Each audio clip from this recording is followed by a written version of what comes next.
नमस्कार मेरे दोस्तों, एमपी सुपर 100 के विद्यार्थियों। तो आज हमारी फाइनली केमिस्ट्री की महामैराथन आ ही चुकी है, जो आपका भाई एग्ज़ाम है 22 मार्च को। और जो आपके 30 नंबर की भाई केमिस्ट्री का वेटेज रहता है, और उन्हीं 30 नंबर से मैं आपको 100 एमसीक्यू कराने वाला हूँ। क्वेश्चन कितने दोस्तों? 100 एमसीक्यू क्लासेस नीट और जेईई दोनों के बच्चे देख सकते हैं। 2026 का जो 22 मार्च का आपका एग्ज़ाम होने जा रहा है, उसी से रिलेटेड भाई ये जो क्वेश्चन है भाई आपके एग्ज़ाम हॉल को देखने को मिलेंगे। जी हाँ, 100% क्वेश्चन, यही क्वेश्चन आपको एग्जाम हॉल में और इन्हीं से रिलेटेड क्वेश्चन भी आपको भाई एग्जाम हॉल में देखने को मिलेंगे 100% दोस्तों। तो चलिए दोस्तों, वीडियो को शुरू करते हैं और समय न गवाते हुए, क्योंकि हमारे पास समय भी अभी कम है। और फिर हमारी अगली क्लास होगी वो बायो की होगी, महामैराथन, और फिर फिजिक्स की फाइनली। तो फिर इसके बाद आप जब एग्जाम में बैठोगे तो आपको पता चलेगा कि क्या ये क्वेश्चन फाइनली इसी जो भी बच्चा हमारी ये क्लास ले रहा होगा, वो उनको बहुत ही फ़ायदा होने वाला है। आपका जो एग्ज़ाम होगा वो क्वालिफाइड हो जाएगा, क्योंकि ये आप हमारी क्लास यदि ले लोगे दोस्तों, तो ये भाई आपके लिए बहुत ही हेल्पफुल रहेगी। तो चलिए दोस्तों, अब हम वीडियो को शुरू करते हैं। तो देखिए दोस्तों, जो हमारा 22 मार्च का जो आपका एग्ज़ाम है सुपर 100 का, जो उसके लिए एमसीक्यू क्लासेस आ गई हैं, और इसी को हमारा जो इसी से रिलेटेड हमारा जो पहला क्वेश्चन है ये रहा। तो भाई पहला क्वेश्चन का हमारा आंसर बताइए सभी लोग कि कैल्शियम क्लोराइड का सूत्र द्रव्यमान क्या है। ये भाई क्वेश्चन बहुत ही इंपॉर्टेंट है, और इसको आप याद कर ले सभी लोग। तो इसका राइट आंसर हो जाएगा भाई, क्या हो जाएगा इसका राइट आंसर? इसका राइट आंसर हो जाएगा option number A. Option number A 111 unified. और अगला क्वेश्चन है भाई हमारा, अगला क्वेश्चन है जो हमारा ये है कि H2O यानी कि हर जल का हमारा जो आणविक द्रव्यमान है वो क्या होता है। तो इसका राइट आंसर हो जाएगा, इसका राइट आंसर हो जाएगा 16 AMU, यानी कि ऑप्शन नंबर ए। अब हम अगले क्वेश्चन की तरफ बढ़ते हैं दोस्तों। तो हमारा जो अगला क्वेश्चन है ये है कि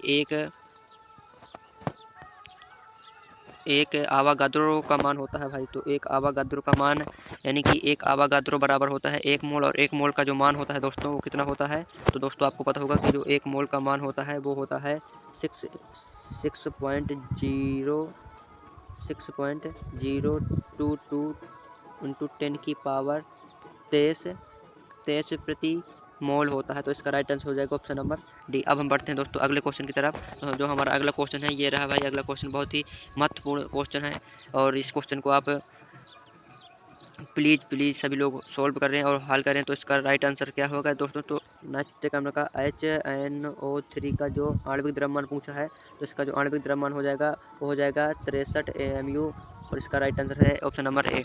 अगले क्वेश्चन की तरफ बढ़ते हैं दोस्तों इसी के साथ। तो अगला क्वेश्चन है हमारा कि मैग्नीशियम आयन का प्रतीक क्या है दोस्तों। तो मैग्नीशियम आयन का प्रतीक क्या है? तो ये क्वेश्चन बड़ा ही इंपॉर्टेंट है, और ये क्वेश्चन आपकी एनसीईआरटी में दिया हुआ है क्लास 9th की। तो इस क्वेश्चन का जवाब आपको कमेंट बॉक्स में बताना है। और अगला क्वेश्चन है हमारा फॉस्फेट आयन का प्रतीक क्या है। तो ये जो बहुत ही इंपॉर्टेंट, ये दोनों ही बहुत ही इंपॉर्टेंट क्वेश्चन है, और इसका आंसर मैं आपको नहीं बताऊंगा, क्योंकि ये क्वेश्चन आपके एनसीईआरटी में दिए हुए हैं क्लास 9th की। और तो अभी सभी लोग आप जाएँ और देखें तो ये क्वेश्चन आपको दिखेंगे, और ये दोनों क्वेश्चन बहुत ही इंपॉर्टेंट है, और ये क्वेश्चन आपको एग्जाम हॉल में देखने को 100% भाई मिलेंगे। तो अब अगला क्वेश्चन है हमारा कि वाहनों में ईंधन के रूप में उपयोग करते हैं तो किस गैस का भाई, वाहनों में ईंधन के रूप में किस गैस का उपयोग करते हैं। तो भाई आपको पता होगा कि वाहनों के ईंधन के रूप में हम दोस्तों, वाहनों को ईंधन के रूप में हम किस गैस का उपयोग करते हैं। तो इसका राइट आंसर भाई हो जाएगा ऑप्शन नंबर सी, CNG भाई। CNG का फुल फॉर्म क्या होता है? संपीड़ित प्राकृतिक गैस। संपीड़ित प्राकृतिक गैस भाई, इसका फुल फॉर्म भी, आपका पूरा नाम भी भाई एग्जाम में पूछ सकता है सुपर 100 में। तो चलिए अब अगला क्वेश्चन है हमारा, अगला क्वेश्चन है भाई हमारा कि बर्फ का गलनांक कितना होता है। तो इसका राइट आंसर बहुत इजी क्वेश्चन क्लास 9th का है। तो इसका राइट आंसर हो जाएगा ऑप्शन नंबर ए 273.15 केल्विन हो जाएगा। और 600 केल्विन ये गलत है, और ये 275, ये भाई कंफ्यूज मत होना, ये डिग्री सेल्सियस में दिया है और ये केल्विन में दिया है। तो केल्विन का मान होता है, केल्विन में होता है 273, और डिग्री सेल्सियस में इसका बर्फ का गलनांक पूछे तो 0 डिग्री सेल्सियस होता है सेल्सियस में, और केल्विन में होता है 273, क्योंकि 1 डिग्री सेल्सियस बराबर कितना होता है? 273 केल्विन। चलिए अगला क्वेश्चन है हमारा, अगला क्वेश्चन को हम हल करते हैं। तो भाई ये रहा बहुत ही महत्वपूर्ण क्वेश्चन कि निम्न में से कौन ठोस का उदाहरण है। तो भाई आपको पता होगा कि ठोस बर्फ और जल और जलवाष्प उपयुक्त सभी, तो इनमें से कौन सा आपको उदाहरण जो ठोस का है। तो भाई हमारी जो बर्फ होती है वो ठोस होती है, जल होता है वो लिक्विड फॉर्म में होता है, और जलवाष्प जो होता है वो गैस फॉर्म में होता है। तो चलिए इसका राइट आंसर क्या हो जाएगा? ऑप्शन नंबर ए बर्फ। तो अगला क्वेश्चन है हमारा, अगला क्वेश्चन की तरफ बढ़ते हैं। क्वेश्चन नंबर 10 कि गैसीय दाब के मापन का मात्रा क्या है। जो हमारी वायुमंडलीय दाब होता है, वायुमंडलीय गैस होती है, उसको किस में मापते हैं। तो उसका राइट आंसर हो जाएगा भाई, सभी लोग याद कर लो, इसका राइट आंसर हो जाएगा ATM। इसका फुल फॉर्म होता है एटमॉस्फेरिक प्रेशर, यानी कि एक ATM बराबर होता है 1.2 10 की पावर में 5 बार होते हैं दोस्तों। और अगला क्वेश्चन है हमारा कि जो BEC यानी कि जो बोस आइंस्टीन कंडेंसेट है, तो पदार्थ की दोस्तों कितनी अवस्थाएं होती हैं? तीन अवस्थाएं होती हैं मुख्य रूप से। पदार्थ की हमारे दोस्तों कितनी अवस्थाएं होती हैं? तीन होती हैं। एक होती है लिक्विड, एक होती है सॉलिड और एक होती है गैस। तो ये तीनों अवस्थाएं जो है ये पीवाई की क्वेश्चन है। ये अभी पिछली वर्ष नीट के सुपर 100 में आया था कि इसका जो होता है पदार्थ की कितनी अवस्थाएं हैं, तो तीन होती हैं। और मैं आपसे एक क्वेश्चन पूछ रहा हूँ कि बीईसी एक पदार्थ की अवस्था होती है जो आपके एनसीईआरटी में दिया हुआ है, तो एक कौन सी अवस्था है? दूसरी अवस्था है, तीसरी है, चौथी है, पाँचवीं है? तो भाई आपको पता है कि दूसरी तीसरी तो हो ही नहीं सकती, क्योंकि दूसरी तो हो जाएगी पहली हो गई द्रव, दूसरी हो गई ठोस और तीसरी हो गई गैस। तो ये ठोस दूसरी तीसरी हो नहीं सकती। चौथी होती है हमारी प्लाज्मा। क्या होती है? एक होती है प्लाज्मा हमारी, और जो पाँचवीं होती है वो होती है बीईसी। यानी कि बीईसी का भाई फुल फॉर्म क्या होता है? Bose Einstein condenser. इसके बारे में भी याद कर लो भाई, इसका फुल फॉर्म होता है। ये भी एग्जाम में आपसे पूछ सकता है दोस्तों। चलिए अब अगला क्वेश्चन है हमारा, अगले क्वेश्चन की तरफ बढ़ते हैं भाई। तो अगला क्वेश्चन है हमारा कि भाई ऊर्ध्वपातन के उदाहरण है। तो ऊर्ध्वपातन के क्या उदाहरण है? ऊर्ध्वपातन का मतलब क्या होता है दोस्तों? तो मैं आपको बता दूं, जब किसी ठोस पदार्थ को हम गर्म करते हैं, इसको आग देते हैं, तो ये जो है वो द्रव में ना परिवर्तित होकर सीधे किस में कन्वर्ट हो जाता है भाई? गैस में कन्वर्ट हो जाता है। इसमें गैस फॉर्म में। तो इसी पूरी प्रक्रिया को क्या कहते हैं? ऊर्ध्वपातन। तो भाई पूछ रहा है कि ऊर्ध्वपातन किन किन पदार्थों में हो सकता है, किन किन कौन कौन से जो पदार्थ हैं जो दिए हुए हैं ऑप्शन में ऊर्ध्वपातन का उदाहरण है। तो भाई कपूर होता है। कपूर को यदि आप गर्म करोगे तो ये द्रव में न कन्वर्ट होकर सीधे गैस में कन्वर्ट हो जाएगा। और जो नेपथलीन होता है, नेपथलीन की जो गोलियां होती हैं वो भी इसी का उदाहरण है। एंथ्रासीन, तो भाई एंथ्रासीन भी इसी का उदाहरण है। तो इसका राइट आंसर हो जाएगा उपरोक्त में से सभी। एंथ्रासीन क्या होता है भाई? ये बेंजीन का ट्रिपल रिंग होता है। इस प्रकार का बेंजीन का ट्रिपल रिंग होता है। तो अगला क्वेश्चन की तरफ बढ़ते हैं भाई। अगला क्वेश्चन है हमारा कि घनत्व का भाई क्या है? अगला क्वेश्चन ये रहा भाई, बहुत ही इंपॉर्टेंट क्वेश्चन है भाई। सभी लोग ये घनत्व का मात्रा क्या है? तो घनत्व बराबर क्या होता है? यानी कि डेंसिटी बराबर क्या होता है? मास अपॉन में आयतन v। तो मास का मात्रा क्या होता है? केजी। वॉल्यूम का मीटर पर क्यूब। तो केजी मीटर पर क्यूब। तो इसका राइट आंसर हो जाएगा ऑप्शन नंबर सी। अगला क्वेश्चन की तरफ बढ़ते हैं दोस्तों। तो अगला क्वेश्चन हमारा ये रहा कि जो पीतल किन दो धातुओं का मिश्रण है? जो पीतल हमारी धातु होती है दोस्तों, कौन सी पीतल जो हमारा जो धातु होती है किन दो धातुओं के मिश्रण से बनती है? तो पीतल जो हमारी बनती है वो बनती है कॉपर प्लस जिंक से भाई। तो इसका राइट आंसर हो जाएगा, इसका राइट आंसर क्या हो जाएगा दोस्तों? Copper plus zinc. और अगले क्वेश्चन की तरफ भाई दोस्तों बढ़ते हैं। तो अगला क्वेश्चन है हमारा कि निम्न में से कौन सा सोल का उदाहरण है? तो भाई ये इनसे क्वेश्चन आपको एग्जाम हॉल में देखने को 100% मिलेंगे ही। तो मैं आपको बता दूं कि ये जो चार्ट हमारा एनसीईआरटी में प्रॉपर दिया हुआ है कि बहुत से उसमें होते हैं सोल, इमल्सन, फोम, जेली वगैरह। तो उनमें से कुछ आपको मैं दो दिए हूँ, उनमें से कुछ यहाँ पर दिए हुए हैं कि निम्न में से कौन से सोल के उदाहरण हैं। तो इसका राइट आंसर हो जाएगा ऑप्शन नंबर बी, क्योंकि सोल के उदाहरण जो है वो कीचड़ और मैग्नीशियम मिल्क दोनों होते हैं। तो ये याद कर लेना कि कीचड़ है वो किसका उदाहरण है? तो सोल का है। और मैग्नीशियम मिल्क किसका है? तो भाई कोहरा किसका उदाहरण है? एरोसोल का। ये भी याद कर लेना कि कोहरा किसका उदाहरण है। अब अगला क्वेश्चन है हमारा, अगले क्वेश्चन की तरफ बढ़ते हैं। बहुत ही इंपॉर्टेंट और मस्त क्वेश्चन है भाई कि निम्नलिखित में से कौन टिंडल प्रभाव नहीं प्रदर्शित करता? तो टिंडल प्रभाव दोस्तों क्या होता है? जब किसी भी कोलाइडी विलयन में हम प्रकाश का प्रभाव आता है तो उनमें नॉन छोटे छोटे ऐसे कण से बन जाते हैं। उन्हीं को हम दोस्तों क्या कहते हैं? उन्हीं को हम भाई कहते हैं टिंडल प्रभाव। उसी प्रक्रिया को हम क्या कहते हैं दोस्तों? टिंडल प्रभाव। तो यहाँ पर पूछा गया कि निम्नलिखित कौन टिंडल प्रभाव नहीं दर्शाता है? तो भाई इसका जो आपका राइट आंसर हो जाता है, इसका राइट आंसर हो जाता है आपका कॉपर सल्फेट का विलयन। दूध जो है वो भी प्रदर्शित करता है पानी। इनमें से कोई नहीं तो हो ही नहीं सकता। और ये जो ऑप्शन नंबर सी इसका राइट आंसर हो जाएगा। चलिए दोस्तों अब अगले क्वेश्चन की तरफ हम बढ़ते हैं। तो हमारा जो अगला क्वेश्चन है कि पनीर किसका उदाहरण है दोस्तों? भाई बड़ा ही इंपॉर्टेंट क्वेश्चन, सभी लोग पनीर खाते भी हैं। तो इसका बताओ कि पनीर जो है हमारा किसका उदाहरण है? फिर से वही क्वेश्चन आ गया। तो दोस्तों मैं बता दूं कि जो हमारा पनीर होता है वो किसका उदाहरण होता है? तो मैं आपको बता दूं कि जो हमारा पनीर होता है वो होता है जेल का उदाहरण होता है हमारा पनीर। किसका होता है? जेल। और इसमें क्या कहते हैं? मक्खन दही भी इसी में आते हैं, जेल में ही। तो अगला क्वेश्चन हमारा है, अगला क्वेश्चन भाई हमारा है, अगला क्वेश्चन की बात करते हैं दोस्तों। यदि हम अगले क्वेश्चन की बात करें, अगला क्वेश्चन क्या है कि कपूर तथा नमक का पृथक्करण किस विधि द्वारा किया जाता है? तो दोस्तों कपूर और दोस्तों मैं आपको बता दूं कि हमारे जो कार्बनिक यौगिक होते हैं कार्बनिक यौगिक उनका पृथक्करण बहुत सी विधियों द्वारा किया जाता है। उनमें से जो कुछ विधियाँ होती हैं तो जो हमारे एनसीईआरटी में दी हुई हैं, तो उनमें से पूछा गया है कि जो कपूर तथा नमक का पृथक्करण हम करते हैं तो किस विधि द्वारा करते हैं। तो इसका राइट आंसर हो जाएगा ऑप्शन नंबर बी, ऊर्ध्वपातन द्वारा करते हैं। अब केंद्र विधि द्वारा दोस्तों क्या करते हैं, इसमें हम अपकेंद्रण विधि द्वारा दोस्तों हम क्या करते हैं कि मक्खन दही से जो हमारा छाछ होता है उसमें मक्खन को पृथक करते हैं। तो किस चीज़ को और निकालना वो अपकेंद्रण विधि द्वारा करता है। अब है दोस्तों हमारा अगला क्वेश्चन कि H2O में हाइड्रोजन और ऑक्सीजन का अनुपात क्या है दोस्तों। तो जल H2O में दोस्तों हाइड्रोजन यानी कितना परसेंट है और ऑक्सीजन कितना परसेंट। तो इसका राइट आंसर हो जाएगा ऑप्शन नंबर ए, 1:8 में जो है हाइड्रोजन और ऑक्सीजन मिली होती है किसी भी जल में। अब है दोस्तों कि एक परमाणु की त्रिज्या कितनी होती है। तो परमाणु की त्रिज्या दोस्तों कितनी होती है, तो इसका राइट आंसर हो जाएगा, इसका जो राइट आंसर हमारा बनता है वो बनता है 10⁻⁹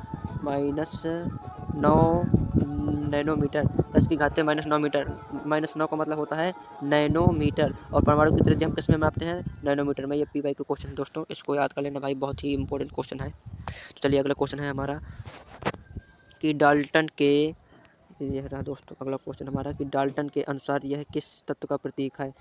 मतलब प्रतीक कौन सा प्रतीक हमारा है, इस प्रकार का प्रतीक है। तो मैं आपको उसमें थोड़ा बता दूं कि डाल्टन जो थे हमारे वो बहुत पुराने वैज्ञानिक थे, उन्होंने कुछ तत्वों के प्रतीक चिन्ह दिए थे। तो एक प्रतीक चिन्ह दिया था जो गोले के अंदर वाई आकार का, इस प्रकार का प्रतीक चिन्ह दिया था जो आपके एनसीईआरटी में दिया हुआ है। तो आप लेसन 2 में हमारे आसपास के पदार्थ शुद्ध नहीं अणु तथा परमाणु चैप्टर में दिया हुआ है ये आपका एटम एंड मॉलिक्यूल, उसमें। तो इसका जो चिन्ह दर्शाता है फास्फोरस दर्शाता है दोस्तों। तो इसका राइट आंसर हो जाता है फास्फोरस। और जो भाई इससे मैं आपको बता दूं कि ये बहुत ही इंपॉर्टेंट क्वेश्चन है ये, और वो चार्ट आप देख सकते हैं अपनी एनसीईआरटी में। और जो गोल्ड का होता है भाई, गोल्ड का इस प्रकार का होता है, उसमें जी बना रहता है और ऐसे ऐसे डंडी से निकली रहती है। और उनमें से कार्बन का बता दूं तो कार्बन का रहता है, उसमें से पूरा एक कार्बन भरा रहता है। और पारा का, तो पारा का इस प्रकार से रहता है, उसमें तरबूज जैसे बीज इस प्रकार ऐसे निकल जाते हैं पूरे चारों ओर। अगला क्वेश्चन है हमारा कि ऑक्सीजन यानी कि O2 एक कैसा है, द्विपरमाणविक है, एकल परमाणुविक है या त्रिपरमाणुविक है, इनमें से कोई नहीं है। तो इसका राइट आंसर हो जाता है भाई, बहुत ही इंपॉर्टेंट क्वेश्चन है, सभी लोग याद कर लो। इस द्विपरमाणुविक गैस है क्योंकि उसमें 2 अणु हैं, तो ये द्विपरमाणुविक गैस है। अगला क्वेश्चन है हमारा कि किस वैज्ञानिक ने परमाणु का तरबूज मॉडल प्रस्तुत किया था भाई। तो मैं आपको बता दूं कि परमाणु के जो बहुत से मॉडल प्रस्तुत हुए थे पहले, तो उनमें से पहले हमारे वैज्ञानिक आते हैं जे थॉमसन, जे थॉमसन, कहीं कहीं टॉमसन लिखा रहता है, कहीं कहीं थॉमसन। तो भाई जे थॉमसन जो होते हैं उन्होंने परमाणु का तरबूज मॉडल दिया था। उन्होंने कहा था कि इस तरबूज के भांति हमारे जो इलेक्ट्रॉन होते हैं इस प्रकार ऐसे धंसे रहते हैं, और इसी तरबूज मॉडल को हम एक नाम से जाते हैं प्लम पुडिंग।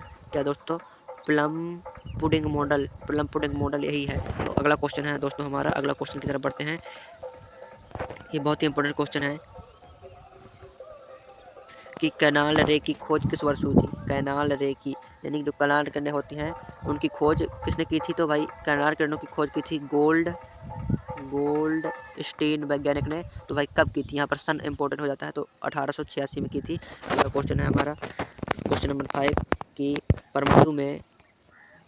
परमाणु में किसी भी परमाणु में K-L-M-N कोष किस वैज्ञानिक ने दिए थे। तो भाई मैं आपको बता दूं कि हमारे जो परमाणु होते हैं उसमें इलेक्ट्रॉन प्रोटॉन अंदर होते हैं, इसमें इलेक्ट्रॉन प्रोटॉन, उसमें दो बहुत सी ऐसी कक्षाएं होती हैं। तो पहली कक्षा को K, दूसरी कक्षा को L, तीसरी को M और चौथी को N कहते हैं। तो ये जो नाम रखे थे किस वैज्ञानिक रखे थे, तो ऑप्शन हो जाता है नील्स बोर। इनका जो पूरा नाम है वो नील्स बोर है, इनको बोर नाम से भी जानते हैं। अगला क्वेश्चन है हमारा कि सोडियम का इलेक्ट्रॉनिक विन्यास क्या है दोस्तों। तो बहुत ही महत्वपूर्ण क्वेश्चन यहाँ पर बन जाता है। ये PY का क्वेश्चन है 2025 में नीट में पूछा हुआ था, नीट में पूछा गया था कि सोडियम का। तो सोडियम का यदि आपको इलेक्ट्रॉनिक विन्यास निकालना हो तो इसके लिए आपको परमाणु क्रमांक याद होता है। तो सोडियम का परमाणु क्रमांक 11 होता है, और बोर के अनुसार पहले कक्षा में कितने इलेक्ट्रॉन आ सकते हैं, 2, फिर दूसरे में 8, फिर अब कितने इलेक्ट्रॉन हो गए, 10 इलेक्ट्रॉन हो गए, अब बचा 1, तो 2, 8 1 किसमें है, 2, 8 1 ऑप्शन नंबर डी इसका राइट आंसर हो जाएगा। अगला क्वेश्चन है मैग्नीशियम ऑक्साइड है, तो इनमें से कौन सा मैग्नीशियम ऑक्साइड है। तो इसका राइट आंसर हो जाएगा दोस्तों, इसका राइट आंसर हो जाएगा ऑप्शन नंबर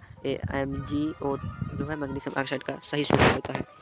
अगला क्वेश्चन है हमारा कार्बन की संयोजकता कितनी होती है। तो भाई ये बहुत ही सरल इजी क्वेश्चन है, इसका यदि आप इसका क्वेश्चन कमेंट बॉक्स में जरूर बताएं, ये इतना बड़ा इजी क्वेश्चन है। अगला क्वेश्चन है हमारा कि संभारक है आइसोबार क्या होते हैं। तो ऐसे जिनके परमाणु परमाणु क्रमांक मतलब क्या होते हैं, अलग अलग होते हैं, लेकिन परमाणु द्रव्यमान सेम होता है, तो समस्थानिक कहलाते हैं। अब तो इसमें पूछा गया कि कौन सा समस्थानिक का है, जो मतलब जोड़ा है, तो इसका राइट आंसर हो जाएगा ऑप्शन नंबर ए, कैल्शियम और आर्गन जो है समस्थानिक के जोड़े होते हैं। और कैल्शियम का परमाणु क्रमांक 20 होता है और आर्गन का 18 होता है। उनके परमाणु क्रमांक तो अलग अलग है, परंतु उनके जो परमाणु द्रव्यमान होंगे वो 40-40 ही सभी के होंगे।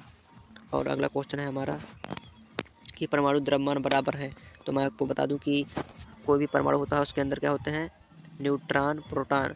तो किसी भी परमाणु को द्रव्यमान जब जोड़ते हैं तो उसके अंदर उपस्थित न्यूट्रॉन प्लस प्रोटॉन के द्रव्यमान को ही परमाणु द्रव्यमान कहते हैं। तो न्यूट्रॉन प्लस प्रोटॉन का तो न्यूट्रॉन प्रोटॉन, इसमें इलेक्ट्रॉन प्रोटॉन है, ये नहीं होगा। इलेक्ट्रॉन न्यूट्रॉन है, ये नहीं होगा। इलेक्ट्रॉन प्रोटॉन है, ये नहीं होगा। ये ऑप्शन नंबर डी इसका राइट आंसर हो जाएगा।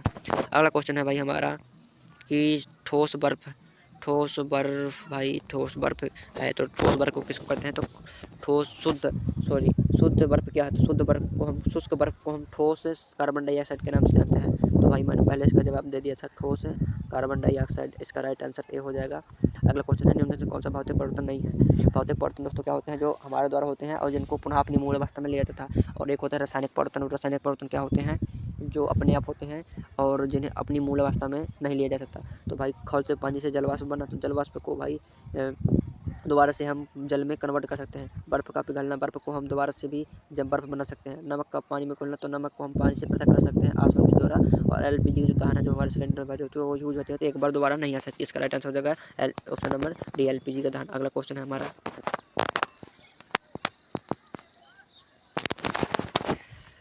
क्वेश्चन नंबर 33 है, मैग्नीशियम रिवर का वायु में दहन से क्या प्राप्त होता है। भाई बड़ा ही इजी क्वेश्चन है। जब मैग्नीशियम रिवर को हम ऑक्सीजन से जलाते हैं तो मैग्नीशियम ऑक्साइड प्राप्त होता है। तो इसका राइट आंसर हो जाए option number A, magnesium oxide. अगला क्वेश्चन है, दानेदार जस्ते पर तनु H2SO तनु सल्फ्यूरिक अम्ल की अपघटीकरण पर कौन सी गैस का निर्माण होता है। तो भाई मैं आपको बता दूं कि जब हम किसी भी दानेदार जिंक पर H2SO4 की जब अपघटन कराते हैं तो हमारे पास हाइड्रोजन गैस का निर्माण होता है। ऑप्शन नंबर ए बहुत ही इंपॉर्टेंट क्वेश्चन है। ये जो क्वेश्चन भैया मैं बता रहा हूँ, यदि आप ये याद कर लेते हो अभी, तो आपको ये डायरेक्ट क्वेश्चन आपके एग्जाम हॉल में देखने को मिलेंगे, तब आपको मेरी बात पर विश्वास होगा। अभी आपको नहीं हो रहा होगा। अगला क्वेश्चन की तरफ बढ़ते हैं भाई। तो अगला क्वेश्चन है हमारा, किसी रासायनिक अभिक्रिया में क्या क्या होता है। तो दोस्तों मैं बता दूं कि जब कोई रासायनिक अभिक्रिया होती है तो उसमें क्या क्या होता है। तो जब कोई रासायनिक अभिक्रिया होती है तो उसमें की जो अवस्था होती है वो परिवर्तित हो जाती है, रंग जो है उसका परिवर्तित हो जाता है, तापमान में उसका परिवर्तन हो जाता है। तो इसका राइट आंसर होगा ऑप्शन नंबर डी, उपरोक्त में से सभी होता है। अगला क्वेश्चन है दोस्तों हमारा, अगला क्वेश्चन, अब अगले क्वेश्चन की तरफ बढ़ते हैं भाई। बहुत ही इंपॉर्टेंट क्वेश्चन है भाई ये। और ये रहा इसका क्वेश्चन, ये रहा दोस्तों अगला क्वेश्चन, क्वेश्चन नंबर 36 की मैग्नीशियम, ये रहा दोस्तों, मैं एक बार ले लेता हूँ। मैग्नीशियम को जब हम ऑक्सीजन से जलाते हैं तो हमको क्या प्राप्त होता है, मैग्नीशियम ऑक्साइड प्राप्त होता है। और ये पूछो संतुलित कीजिए, तो मैग्नीशियम ऑक्सीजन के कितने अणु यहाँ पर, 2। तो ऑक्सीजन के 2 अणु हमें यहाँ पर करने होंगे, तो ये 2 हो गए। अब मैग्नीशियम की भी 2 हो गए, तो यहाँ पर हम 2 लगाना होगा। तो 2 Mg + O2 एरो 2 MgO किस में है, इसमें ऑप्शन नंबर इसमें है भाई, ये सभी लोग ऑप्शन नंबर किसमें है, सी, इसका राइट आंसर हो जाएगा। अगला है, कैल्शियम ऑक्साइड को जब जल से अपक्रिया करते हैं तो हमको कैल्शियम हाइड्रोक्साइड और ऊष्मा मिलती है। तो ये किस अपक्रिया का उदाहरण है। तो दोस्तों जब CaO को हम H2O में मिलाएंगे तो क्या हो जाएगा, ये सभी पदार्थ मिल गए, तो ये संयोजन अपक्रिया का उदाहरण है। अगला क्वेश्चन है हमारा, अगला क्वेश्चन क्या हो जाता है भाई, ये 38 क्वेश्चन थोड़ा मिस्टेक हो गया है, इसको मैं आपको बाद में समझाऊंगा। अगला क्वेश्चन है हमारा, लिटमस पेपर जब ना तो लाल एवं ना ही नीला होता है तब किस रंग का होता है। तो आपको बता दूं कि जब ये लिटमस पेपर जब ना तो नीला होता है ना ही लाल होता है, तो यह बैगनी रंग का होता है। तो ये बैगनी रंग का होता है और ये किस, तो थैलोफाइटा समूह के लाइकेन नामक पौधे से निकाला जाता है ये दोस्तों। तो अब मैं आपको बता दूं कि लिटमस पेपर किस संग से निकाला जाता है, थैलोफाइटा समूह के कौन से पौधे से, लाइकेन नामक पौधे से, लाइकेन। ये भाई इंपॉर्टेंट क्वेश्चन यहाँ पर ये बन रहा है। अगला क्वेश्चन है कि अम्ल एवं क्षार से मिलने पर कौन सी अपक्रिया होती है। तो उसका ऑप्शन नंबर सी, उदासीन अपक्रिया होती है अम्ल एवं क्षार के मिलने से। अगला क्वेश्चन है भाई हमारा, अगला क्वेश्चन कि किस ग्रह में H2SO4 यानी कि किस ग्रह में सल्फ्यूरिक अम्ल पाया जाता है। ये भाई इंपॉर्टेंट क्वेश्चन, यहाँ पर मैं स्टार लगाने लायक हुआ। और इस क्वेश्चन को यदि आपने याद नहीं किया तो शायद ये आपके एग्जाम में जरूर देखने को मिलेगा, इसमें आप स्टार लगा लो भाई। तो H2SO4 हमारे किस ग्रह में पाया जाता है? तो शुक्र ग्रह में भाई H2SO4 ऑप्शन नंबर बी इसका राइट आंसर हो जाता है। और ये इंपॉर्टेंट है भाई, इंपॉर्टेंट है भाई, इंपॉर्टेंट है, मैं कई बार कह रहा हूँ इंपॉर्टेंट इंपॉर्टेंट इंपॉर्टेंट। अगला क्वेश्चन भाई, अगले क्वेश्चन की तरफ बढ़ते हैं कि अगला क्वेश्चन है अम्लीय वर्षा कब कहलाती है? तो अम्लीय वर्षा जब कहलाती है जब 5.6 से पीएच मान कम हो जाता है भाई। तो इसका राइट आंसर हो जाएगा option number C, 5 point, option number C. अगला क्वेश्चन है भाई कि हमारे शरीर का पीएच मान परास्त कब तक कार्य करता है? तो जब हमारे शरीर का जो पीएच मान होता है वो 7.0 से 7.8 के बीच रहता है। ऑप्शन नंबर ए इसका राइट आंसर हो जाएगा भाई। ये क्वेश्चन आप पढ़िए दोस्तों, याद करिए क्वेश्चन आपके, जब परसों आपका एग्जाम होगा तो तब आप पछताओगे, इसलिए मैं अभी से आपके एक क्वेश्चन दे रहा हूँ भाई। डायरेक्ट क्वेश्चन आपको देखने को मिलेंगे, यही क्वेश्चन, यही यदि आप 100 क्वेश्चन करते हो, 50 क्वेश्चन जितने भी आप करे होते हैं, तो उनमें से जितने आप करे हो वो क्वेश्चन आपको, हर क्वेश्चन जब आपको एग्जाम में देखने को मिलेगा, ये मेरी जिम्मेदारी है। तो चलिए अगला क्वेश्चन हमारा है, ये रहा हमारा अगला क्वेश्चन कि हाइड्रोनियम आयन की सांद्रता जितनी अधिक होगी पीएच मान उतना डॉट डॉट होगा। तो क्या होगा? पीएच मान हमारा दोस्तों उतना ही कम होगा। तो इसका राइट आंसर हो जाएगा ऑप्शन नंबर बी, पीएच मान हमारा उतना ही कम होगा। अगला क्वेश्चन हमारा, भूपर्पटी में कार्बन की मात्रा होती है। दोस्तों कार्बन की मात्रा दो प्रकार से पाई जाती है, एक होती है वायुमंडल में, तो वायुमंडल की आपको पता होगा कि 0.03% पाई जाती है, और जो भूपर्पटी पर जो तत्वों के रूप में पाई जाती है वो 0.02% पाई जाती है। उसका राइट आंसर हो जाएगा ऑप्शन नंबर सी। अगले क्वेश्चन की तरफ दोस्तों बढ़ते हैं। अगला क्वेश्चन है हमारा, ये रहा दोस्तों अगला क्वेश्चन हमारा कि कार्बन का प्रूफ है। तो दोस्तों आपको पता होगा कि कार्बन के बहुत सारे प्रूफ होते हैं, जिनमें से हमारे एनसीईआरटी में दिया हुआ है कि हीरा कार्बन का प्रूफ है, ग्रेफाइट कार्बन का प्रूफ है, और बकमिस्टर फ्लोरीन जो नया हो जिसका परमाणु क्रमांक 60 होता है, ये भी कार्बन का प्रूफ है। तो उसका राइट आंसर हो जाएगा ऑप्शन नंबर डी, उपयुक्त सभी। अगला क्वेश्चन है भाई, ब्यूटेनॉन में क्रियात्मक समूह क्या होता है? तो ब्यूटेनॉन में जो हमारा कीटोन कार्यात्मक समूह होता है, तो इसका हो जाएगा, ये भाई इंपॉर्टेंट क्वेश्चन, ये आपको एग्जाम देखने में मिलेगा। परसों जो भाई क्वेश्चन है ये आपको मिलेगा 100% जेईई या नीट वाले दो में से किसी में, दोनों में मिल सकता है, इनमें से या फिर एक में तो मिलेगा ही। तो आप दोनों बच्चे कर सकते हैं। अगला क्वेश्चन है भाई हमारा, ये रहा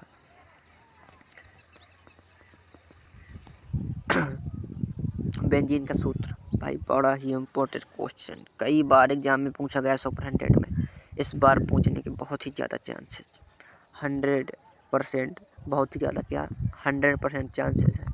और ये भाई क्वेश्चन आएगा ज़रूर, 100% आना है। तो बेंजीन का सूत्र होता है C6H6, और इसकी संरचना भाई कुछ इस प्रकार की होती है, या फिर इसको इस प्रकार से भी दर्शाते हैं। तो इसका राइट आंसर हो जाता है ऑप्शन नंबर 20। अगला क्वेश्चन है हमारा, श्वसन किस प्रकार की रासायनिक अभिक्रिया है? श्वसन एक ऊष्माक्षेपी रासायनिक अभिक्रिया है। ऑप्शन नंबर बी इसका राइट आंसर हो जाता है। ये बड़ा ही इंपॉर्टेंट क्वेश्चन है। श्वसन एक हमारी ऊष्माक्षेपी रासायनिक, क्योंकि जब हम श्वसन करते हैं तो हमारी कार्बन डाइऑक्साइड मुक्त होती है। तो अब जब किसी भी रासायनिक अभिक्रिया में जब कार्बन डाइऑक्साइड मुक्त, कोई भी गैस मुक्त होती है, तो उसमें क्या कहते हैं? ऊष्माशोषी, क्योंकि गैस का निकलना।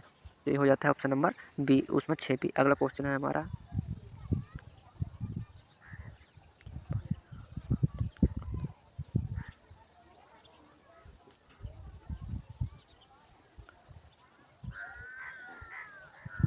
ये रहा भाई अगला क्वेश्चन, ये केमिस्ट्री का शायद हमारा चल रहा है, तो बायो का हमारा क्वेश्चन आ गया है। तो जो भी बायो वाले बच्चे हैं मैं उनको बता दूं कि भोजन के पाचन के दौरान जो हमारा कार्बोहाइड्रेट होता है वो किस में टूटता है? तो भाई वो टूटता है ग्लूकोज में।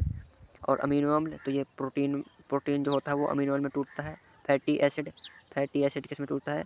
फैटी एसिड जो होता है वो फैटी अम्ल में टूटता है। ये किसका है? तो वसा जो हमारी टूटती है वो फैटी एसिड में टूटती है। ग्लूकोज ये कार्बोहाइड्रेट का ग्लिसरॉल, इसमें जो कार्बन जो संचय होता है ग्लिसरॉल के रूप में संचय होता है। ऑप्शन नंबर सी ग्लूकोज इसका राइट आंसर हो जाएगा। ये बायो का है बेसिकली, जो हमारी कल आने वाली क्लास है, तो जो भी बच्चे हों बायो को देख सकते हैं, और मैथ वाले आगे स्किप कर सकते हैं वीडियो को अभी।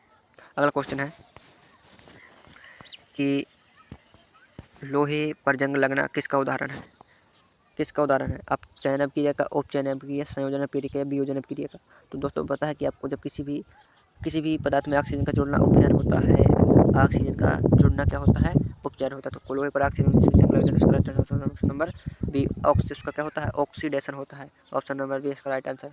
जब मैग्नीशियम को हवा में जलाया जाता है तो किस रंग का उत्पन्न होता है? तो सफ़ेद रंग की जो गैस जो है उत्पन्न रखता है, भूरे रंग की जो सफ़ेद रंग की होती है वही। अगला क्वेश्चन है भाई हमारा, चिप्स बनाने वाली चिप्स की थैली में कौन सी गैस भरी होती है उसमें उपचयन ना हो? तो भाई ये बड़ा ही इंपॉर्टेंट क्वेश्चन है, यहाँ पर बन जाता है। और ये क्वेश्चन कई बार एग्जाम में देखने को मिला है केमिस्ट्री में सुपर 100 के लिए।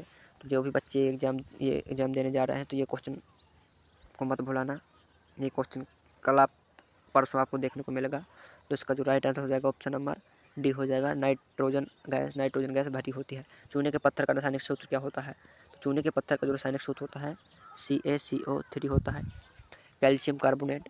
और इसी को चूने का पत्थर या फिर संगमरमर के नाम से भी जानते हैं। संगमरमर का या फिर चूने के पत्थर का एक ही सूत्र होता है। तो आपको एग्जाम में पूछने को मिल सकता है कि संगमरमर का सूत्र क्या होता है? तो यही होता है बिना बुझे हुई चूने का रासायनिक सूत्र। तो बिना बुझे हुई चूने का रासायनिक सूत्र होता है कैल्शियम ऑक्साइड। जब इसमें पानी मिला दिया जाता है बुझा हुआ चूना मिल जाता है कैल्शियम हाइड्रोक्साइड। ये जो है यही वाला जो कैल्शियम कार्बोनेट है वो संगमरमर का है, जो अभी आपने बताया कैल्शियम ऑक्साइड यही calcium oxide option number B, calcium sulphide नहीं है। अगला क्वेश्चन है भाई हमारा, अगले क्वेश्चन की तरफ बढ़ते हैं कि जल का विद्युत अपघटन इलेक्ट्रोलाइसिस करने पर कैथोड पर कौन सी गैस एकत्रित हो जाती है? तो जब हम विद्युत अपघटन करते हैं दोस्तों, तो हमारे जो इलेक्ट्रोड पर हमारी हाइड्रोजन गैस जो होती है क्या हो जाती है? एकत्रित हो जाती है पूरी वहीं पर हमारी। इस प्रकार का जब हम विद्युत अपघटन करते हैं, आपके एनसीईआरटी में डायग्राम है, तो ये कैथोड पर एनोड पर तुम्हारी हाइड्रोजन गैस जो है यहाँ पर एकत्रित हो जाती है। तो ऑप्शन नंबर 20 का राइट आंसर यहाँ पर हो जाता है। अगला क्वेश्चन है दोस्तों, FeCO3 को टू एल्यूमिनियम, जब फेरस ऑक्साइड को हम एल्यूमिनियम के साथ अपग्रेड कराते हैं तो ये एल्यूमिनियम ऑक्साइड को विस्थापित कर देता है। और एल्यूमिनियम आयरन को विस्थापित करता है, ऑक्सीजन के साथ जुड़ जाता है और एल्यूमिनियम जो ये आयरन है वो अलग टूट जाता है। तो जो किस प्रकार का अभिक्रिया है? तो जब एक तत्व दूसरे तत्व को क्या कर देता है? विस्थापित कर लेता है। तो इसका राइट आंसर हो जाएगा ऑप्शन नंबर डी, विस्थापन अभिक्रिया। भाई ये क्वेश्चन 2024-25 नीट में, जेई में, 2023 में नीट में पूछा गया भाई क्वेश्चन है। तो ये क्वेश्चन आप संभावना है कि ये क्वेश्चन आप 2026 में ज़रूर मिलेगा। तो भाई ये क्वेश्चन आप ज़रूर से ज़रूर कर लें FE वाला। अगले क्वेश्चन की तरफ बढ़ते हैं। तो इसका जो राइट आंसर हो जाता है विस्थापन अभिक्रिया है।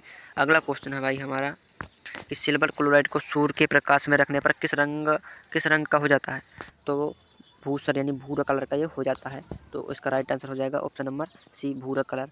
इसका राइट आंसर यहाँ पर हो जाता है भूरा कलर। अगला क्वेश्चन है, श्याम श्वेत फोटोग्राफी में किस रसायन का उपयोग होता है? तो सिल्वर क्लोराइड या सिल्वर ब्रोमाइड, दो में से कोई का यहाँ पर हो सकता है, सिल्वर क्लोराइड, सिल्वर ब्रोमाइड का। अगला क्वेश्चन दोस्तों हमारा, अगले क्वेश्चन की तरफ बढ़ते हैं कि प्राकृतिक गैस का दहन किस प्रकार की अभिक्रिया है? तो इसका राइट आंसर यहाँ पर दोस्तों हो जाता है ऑप्शन नंबर बी, सूक्ष्म क्षेपी।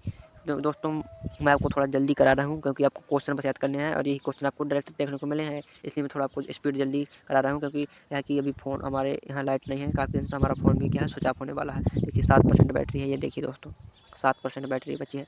अगला क्वेश्चन ये देखिए 7% यहाँ पर बैटरी है, 7%।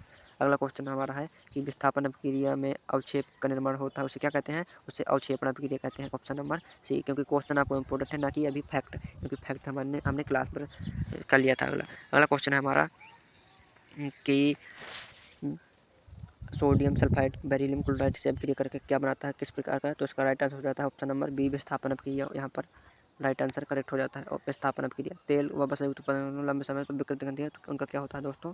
उनका क्या होता है मैं आपको यहाँ पर बता दूँ। तो उनका जो होता है दोस्तों अपचयन हो जाता है। ऑप्शन नंबर ए इसका राइट आंसर हो जाता है। ऑप्शन नंबर 16 की तरफ बढ़ता है, लेड नाइट्रेट को गर्म करने पर भूरे रंग का धुआं निकलता है। यह धुआं किस गैस का होता है? ये धुआं दोस्तों होता है नाइट्रोजन ऑक्साइड का हो जाता है। अगला क्वेश्चन है हमारा कॉपर सल्फेट के विलयन का रंग कैसा होता है? तो कॉपर सल्फेट के विलयन का रंग दोस्तों नीला होता है। मैं आपको यहाँ पर आपको हर बार लिख कर नहीं बताऊंगा क्योंकि फ़ोन स्विच ऑफ होने वाला है। इसके आंसर देख सकते हैं, मैं आपको एक बार ऊपर कर देता हूँ। ये देखिए दोस्तों क्वेश्चन नंबर 17, क्वेश्चन नंबर 18, आप एक बार सभी क्वेश्चन पढ़ लीजिए। जब लोहे की कील को कॉपर सल्फेट से, तो इसका आप क्वेश्चन देखिए दोस्तों, क्योंकि क्वेश्चन ही आपके लिए इंपॉर्टेंट हो जाते हैं। ये रहे दोस्तों, ऐसा नंबर निम्न कौन सा भौतिक परिवर्तन है? बर्फ का पिघलना भौतिक परिवर्तन है। अपचयन उपचयन अभिक्रिया को संयुक्त रूप से रेडॉक्स, उपापचय या फिर रेडॉक्स, दो में से कोई। वेब के जिनमें अपकारक के बीच आयनों का आदान प्रदान होता है। विस्थापन अभिक्रिया जब एक तत्व दूसरे को प्रभावित करता है। संगमरमर का रासायनिक सूत्र, ये देखो कई बार रिपीट होता है क्वेश्चन। CaCO3 चूना पत्थर वही वाला है। अगला क्वेश्चन है, किसी रासायनिक समीकरण में उत्पाद अभिकारकों के द्रव्यमान को बराबर किस नियम द्रव्यमान संरक्षण का नियम है। और अगला क्वेश्चन है, बूझे हुए चूने पर बिलियन की दीवारों पर सफेदी में कार्बन डाइऑक्साइड रासायनिक अभिक्रिया में जो दो पदार्थ भाग लेते हैं तो उन्हें क्या कहते हैं, अभिकारक। जल में घुलनशील भस्म को क्या कहते हैं, क्षार एल्कली। चींटी के डंक में मेथनॉल या फॉर्मेलिक अम्ल। बेकिंग सोडा का रासायनिक सूत्र NaHCO3। शुद्ध जल का पीएच मान कितना होता है, शुद्ध जल का पीएच मान होता है 7। जब कोई अम्ल किसी धातु के साथ अभिक्रिया करता है तो समानतः कौन सी गैस बाहर निकलता है, तो हाइड्रोजन गैस दोस्तों बाहर निकलता है। व्याख्या यहाँ पर की गई है कि धातुएं अम्ल के साथ अभिक्रिया करके लिटमस पेपर विलियन किस बैनी रंग जो किससे निकलता है, लाइकेन से। दोस्तों मैंने आपको यहाँ पर पहले क्वेश्चन बताया भी था कि क्वेश्चन लाइकेन से, थैलोफाटा समूह के लाइकेन से। अगला क्वेश्चन है, अपच का उपचार होने के लिए किसका एंटासिड एक गोली होती है जो अम्लता को दूर करती है हमारे। व्यंजक चूर्ण का निर्माण होता है शुष्क बुझे हुए चूने पर क्लोरीन की अभिक्रिया कराने पर। सबसे हल्की धातु कौन सी होती है, तो लिथियम इसका राइट आंसर हो जाता है, लिथियम धातु। कमरे के ताप पर तरल अवस्था में पाई जाने वाली धातु होती है पारा। पारा भाई बहुत इंपॉर्टेंट क्वेश्चन है। कमरे के ताप पर द्रव अवस्था में पाई जाने वाली एक अधातु का नाम पूछे तो ब्रोमीन हो जाता है। तो यहाँ पर ब्रोमीन एक अधातु है, पारा एक धातु है, तो ये ब्रोमीन वाला पिछले साल नीट में पूछा गया क्वेश्चन है। और अगला है, प्रकृति में सबसे कठोर पदार्थ होता है तो हीरा होता है भाई, ये कार्बन का जो अप्रूव होता है। विद्युत और ऊष्मा की सबसे अच्छी कुचालक धातु है तो चांदी होती है। निम्न में कौन सा चाकू से काटा सोडियम को सबसे अधिक तन्य धातु होती है, सोना। वह कौन सी धातु है जो विद्युत का सुचालक होती है, तो विद्युत का सुचालक ग्रेफाइट होती है, अधातु सॉरी। लोहे को जंग लगने से बचाने के लिए किस जस्ते का, क्योंकि गैल्वेनाइजेशन लेपन या गैल्वेनाइजेशन कहलाता है। ये रहा। अगर मैं ये क्वेश्चन आप पढ़ लीजिए, बॉक्साइड निम्न किस धातु का, तो इसका एल्यूमिनियम होता है। क्वेश्चन नंबर, विद्युत हीटर का किस में से धातु का, टंग नाइक्रोम का। भाई ये बहुत, यहाँ पर मैं एक बार स्टार लगा देता हूँ। क्वेश्चन नंबर जो यहाँ पर 11 है इम्पोर्टेंट हो जाता है भाई, बहुत ही इम्पोर्टेंट। अगला क्वेश्चन है, 106% बैटरी बची स्विच ऑफ होने वाला फ़ोन हमारा किस धातु का गलनांक सबसे अधिक होता है जिसके कारण उसका उपयोग बल्ब के फिलामेंट में होता है, टंगस्टन का। अगला क्वेश्चन है, पीतल किन धातुओं का मिश्रण है, तो ये दोस्तों दोबारा से आ गया क्वेश्चन, तो इसका आप कमेंट बॉक्स में जरूर बताना। और कांसा किन दो धातुओं से मिलकर बना होता है, तो कांसा जो होता है तांबा और टिन से मिला होता है। सिनेबार किस धातु का इसका, तो दोस्तों उसका राइट आंसर हो जाता है पारा। और ये है, भूपर्पटी में सबसे अधिक मात्रा में पाई जाने वाली धातु होती है तो एल्यूमिनियम सबसे अधिक मात्रा। माचिस की तीली में निर्माण में किस धातु का उपयोग किया जाता है, तो लाल फॉस्फेरस का। कौन सी धातु अधातु और धातु जैसी चमक पाई जाती है, आयोडीन में एक अधातु है फिर भी वो धातु जैसी चमकती है। अमलगम किसमें से पारे के मिश्र धातु को, किसी धातु को स्वच्छ रहने मिट्टी के तेल में, सोडियम को भैया। हेमाटाइट और मैग्नेटाइट किसके प्रमुख अयस्क हैं, तो भाई लोहे के। हेमाटाइट और मैग्नेटाइट लोहे के बहुत ही अच्छे अयस्क होते हैं। जर्मन सिल्वर में सिल्वर की प्रतिशत मात्रा कितनी होती है, 0% होती है। स्टेनलेस स्टील जंग लगने से रोकने, निकल और क्रोमियम होते हैं, इसलिए इसमें क्रोमियम बस दिया गया है परंतु निकल और क्रोमियम होते हैं। ये देखिए क्वेश्चन दो से दोस्तों, इसमें कौन सी सबसे भारी धातु होती है, सबसे भारी धातु भाई यहाँ पर ऑक्सीनियम होती है, ऑक्सीनियम।